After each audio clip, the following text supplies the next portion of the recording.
What's going on, everyone? Awesome from Digital Apex, and as you can see, the hood on the BMW is up. That's kind of a common occurrence with BMW ownership. Jokes aside, this car has not been that bad for me, but today I'm at Miguel's house and we're taking off a few pieces of the engine, namely the intake and maybe the vacuum pump, because we were trying to get to the Vanos Solenoids. The Vanos Solenoids in this specific car were replaced about 40,000 miles ago, but I'm noticing sometimes the car will act like it's misfiring and a little bit low power on low RPMs, which is usually an indication of one of two things. One, a bad solenoid, or all bad solenoids, which I definitely don't hope because there are four, or they're just dirty, which I'm thinking they're just dirty because that's way too new for them to actually be done for. He's definitely going to be helping along. So yeah, we're gonna take them out and we are going to clean them using brake cleaner, and then we are going to reinstall them, see if that really helps, because it's not gonna work. I hope they do. But last time that they were out was when we did the valve cover gaskets, and honestly I can't even remember if they were clean, dirty, whatever. But with them being so new, I think mostly previous maintenance done by the previous owner might have not been the best as far as oil change intervals. Maybe they tried to follow BMW's recommended interval length, which is 15,000 miles, yes. Which I'm not doing. I change the oil in this car about every 3,000 miles because I drive this thing hard as hell, and it's almost got 200,000 miles. So trying to keep it healthy, clean. So yeah, without further ado, let's do this. Let's do it. So here, I'll hold it. So stand by the garbage. That's not the garbage. Not the car. This. So far we've already gotten the engine cover off. We've gotten the main airbox. Mind you, this is the Dynon intake for this car, so it's a little bit more cumbersome than the factory intake. So you do have to take the whole plenum off, and then this entire section here are multiple pieces. You've got this individual piece that goes into the throttle body, and you've got 1, 2, and then 3 pieces. I don't think we're gonna have to take this piece off, but these two we definitely will. And then for the two actual solenoids on this cylinder bank, we are gonna have to take this entire airbox portion out, and just for ease, we're gonna take this portion that's connected to the throttle body out. On this side, you can see the two there. I don't think we're necessarily going to have to take this part of the intake off, but I can't remember if we had to take the vacuum pump off to actually get the top solenoid off, but they are pretty dirty down there just from residual oil from when my valve cover gaskets were leaking. Obviously they're not leaking anymore because we replaced them, so hopefully that is the issue that I'm experiencing. Again, it's not every time. It's like 1 out of every 10 drives with this car. I think it'll work. I was just messing around. Yeah. You know, typical BMW stuff. They run forever as long as you maintain them. That's it. Right? Like, that's what we hope. It's just life. The Germans say you need to follow the rules. There's a dead spider. Yeah. Okay. I mean, I can't talk. My Z blew up a month after I got it. So. Well, this car hasn't blown up yet. Knock on. Hopefully never. Wood. There you go. Hey, glad this. Let's get to it. Let's get to it. So they're T30s. T30s. There we go. Take that out so there's not 1, not 2, but there's 3. I definitely don't remember torquing them down that tight. But super strong, bro. It's the guns. Yeah! It's the guns. I think we should probably take this one out first. Yeah, it's the easiest one to get to. Yeah. Right here. Little dipper dapper here. There we go. Hopefully that's enough. There we go. Hey, look at that. See that Dynon throttle body? Look at that thing, crisp. They put the logo on it because they knew you'd be in here.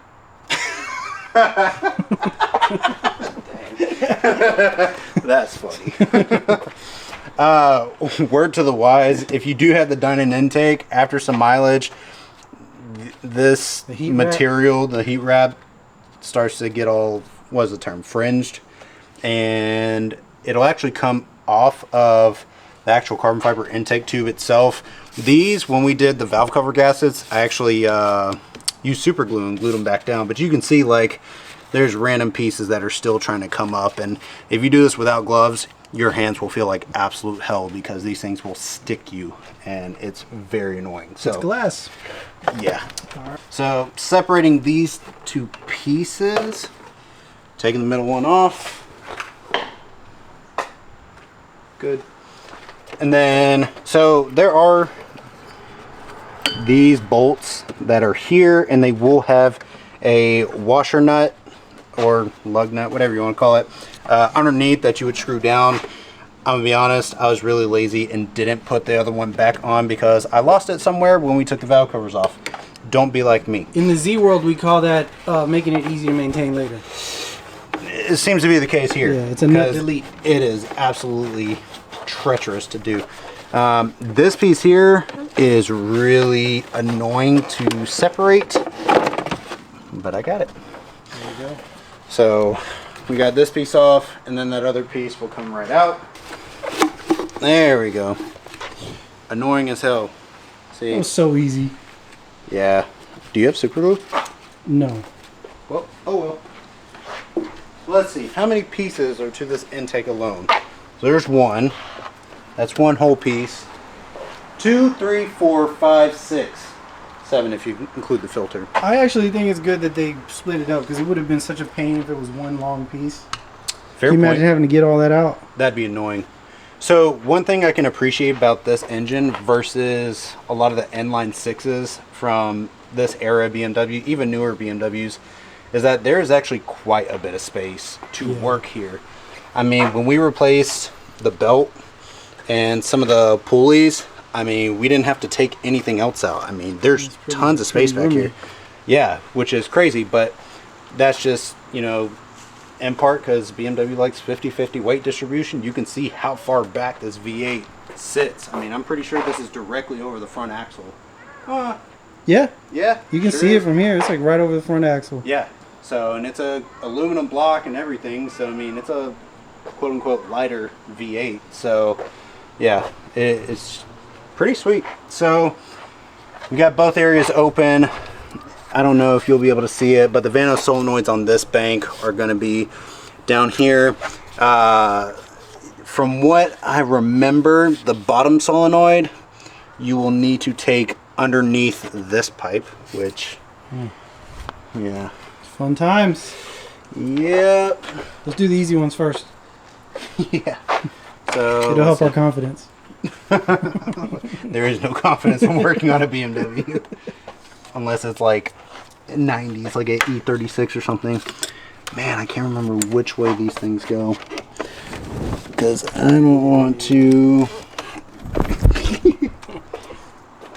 Alright, that was a lot easier than I remember. It's just the clip?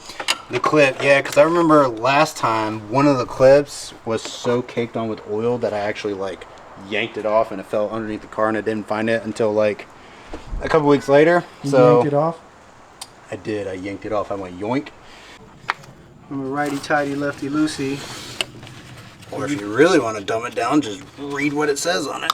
You could also do righty-loosey. I've done that a few times. Yeah, we don't hope for that on this case.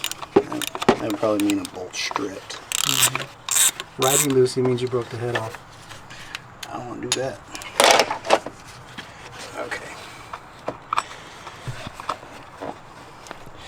Mind you, we let the engine sit for about an hour for multiple reasons. One, this motor is really, really notorious for being a very hot running motor, just naturally.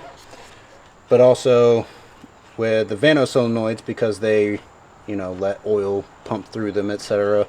This allows all the hot oil to actually get to the bottom of the engine versus resting towards the top. When you pull them out, you don't have a pool of oil. Alright. You got it. This is a really bad vantage point. I'm kind of using the connector area. So this is what the other bracket was that was covering it. I pushed down the connector to release it. And essentially I'm going to try to see if I can pull it out with my hand, which is definitely easier said than done. Because again... You're jacked? Yeah, this is tough. Holy cow. So I didn't break it free. I gotta give credit where it's due. Miguel did. There it is. So here it is. It is actually still pretty warm. And pulling it out and inspecting it. So you have these filters here. Not sure if this is going to show up well on camera. But of course the oil is filtered through here, and honestly, I hate to say it, but this looks actually really clean. Actually stupid clean, which I'm actually surprised. Sorry, I'm spilling fresh oil on your driveway. But yeah, and you want to make sure that you get the O-ring. So the O-ring did come off with it. I am going to clean the O-ring as well. But if it's stuck inside the motor, make sure you get a pick tool and actually pull it out as well. Normally, if you're going to replace these, you would replace the O-rings. With this part being so quote-unquote young, I don't think it's going to be necessary to really replace the O-ring as much as it is just to essentially clean it. And honestly, like looking at the connector, there's a little bit of dirt in there. So it could be simply a dirty connector issue on the actual solenoid, which could be messing with What are you looking voltage. for here? How do you know if it's clean or not? So again, I'm not a BMW tech by any stretch. I don't work on cars too much, but based off of what I've seen, what I've researched, etc., this filter will get clogged. Okay. Now you'll notice that a little bit more on newer BMW engines, especially the direct injection ones, just because direct injection motors are known for gunk buildup, but these are pore injected. But long story short, these filters will end up having little clunks of, like, see how this little oil is caked on. Obviously that's just burnt oil from, you know, when I had an oil leak. It gets in there, but it would get into the filter, because remember, the solenoid will pump oil through it as it circulates. So we got this bank done essentially, but now we're taking the solenoids out of this one. So pro tip one, you can move this line a little bit so you can see this piece will come out of this little bracket hole area. But the second tip is, if you see here this whole area, you can slide this off ever so gently, so that way it gives you a little bit more space to work with, because these two solenoids on this cylinder bank, you got one here, and then the other one is going to be on the bottom portion of this tube, so you'll be able to pull out the bottom solenoid underneath this one. that's the bolt right there you need to get to. Yep, 10 millimeter. So that's the winner right there. Just slide that out of the way. And then 10 mil. 10 mil.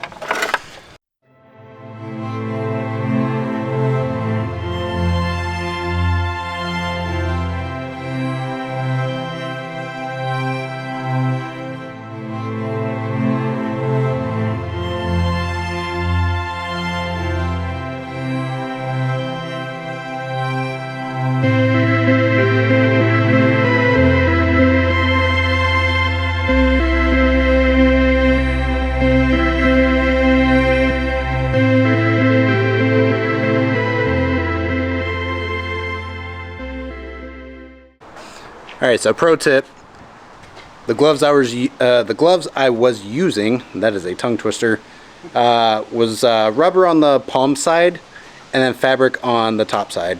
So the brake cleaner that we used definitely got on the top side of my hand. It is burning a little bit. Don't like chemical burns, but user error. So right now they're down there. There we go. They're down there air drying right now. So they are completely cleaned. We went through each individual hole and sprayed the brake cleaner through it.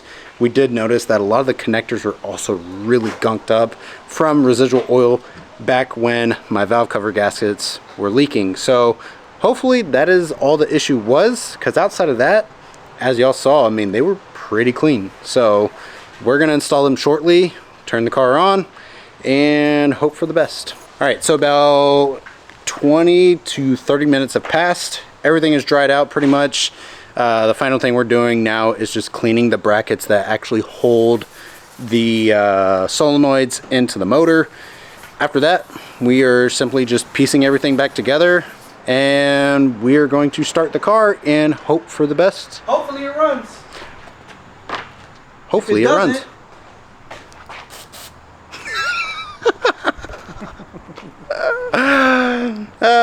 Let's start putting it back together. So we just discovered that even after drying, there's like ever so tiny remnants that'll stay on these things. Let's see, I don't think it's gonna like focus. That's better. Either way, so we have come up with a solution. What is that solution? My dad was a painter, and this was his inheritance to me. So may he rest in peace. Paintbrush. Make sure it's real horsehair, not some cheap stuff, and you can just brush out the remaining debris. You want to use a brush, not a towel, because anything else will put lint in it, and you're trying to get debris out of there. So brush it. Pro tip, and it works. So that is how you can save your BMW's engine using a paintbrush. Oh, opposite way.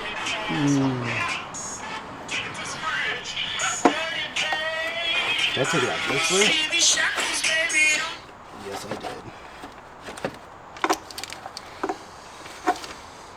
Okay. Never done this before.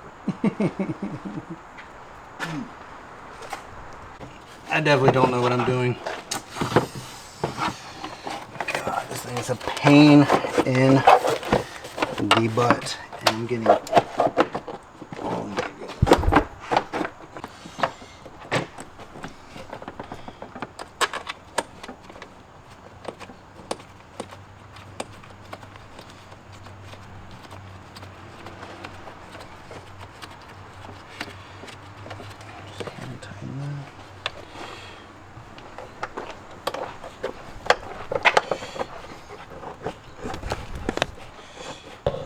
Where's that one tool that you had?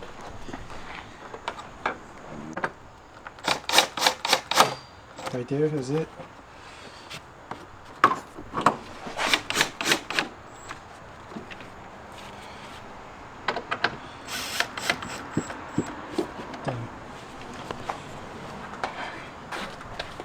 Where's filter? The only issue is, like, if I gotta get an air filter replacement, it's like only through Dynan. That's a K&N, bro. Oh, I just realized this whole...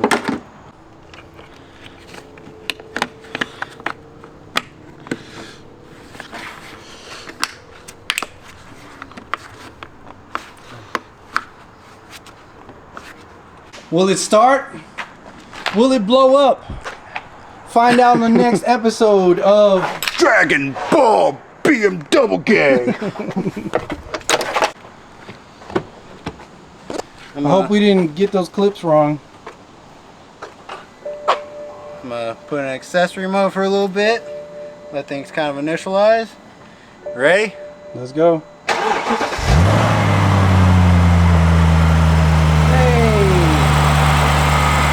Go. Sounds good. It does. It's running smooth. And it started like right away. So this is more of a cold start, but it's gonna bog itself down. But if you saw how fast it started, there was no like millisecond or two of lag with starting.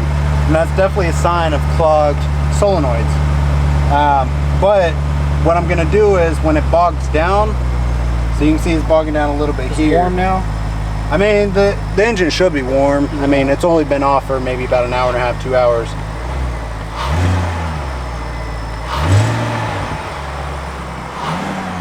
Yeah, it feels pretty reactive. It feels pretty smooth. Cool. I'm gonna wait until it's gonna bog down a second time. Okay. So when it bogs down the second time, it gets down to about, as crazy as it sounds, 500 to 600 RPM. So let's put the engine cover on while it's doing that. Yeah. Car started perfectly fine. It is running now and sounds just as good, sounds really healthy, and it feels really responsive.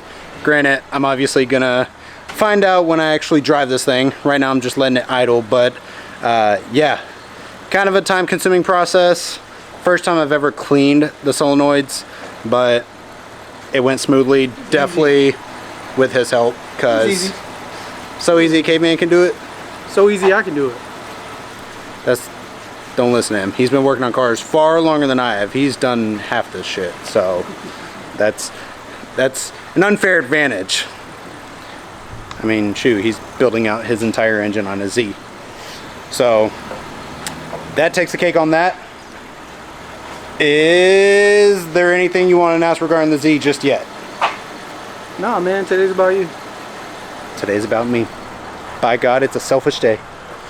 So, in saying that, that wraps up this video on how you can fix your BMW with a paintbrush. So, like, share, subscribe to the channel. I do have a whole list that I actually came up with as far as, in a perfect world, what build I would do with this car. I'm wondering if I should make a video on that list going down every single item that I really want to do. Because, again, it's a rare BMW as is. It's a V8 manual. I want to build this thing to the moon and kind of build a OEM plus spec. So in saying that, my name's Austin and I'm out.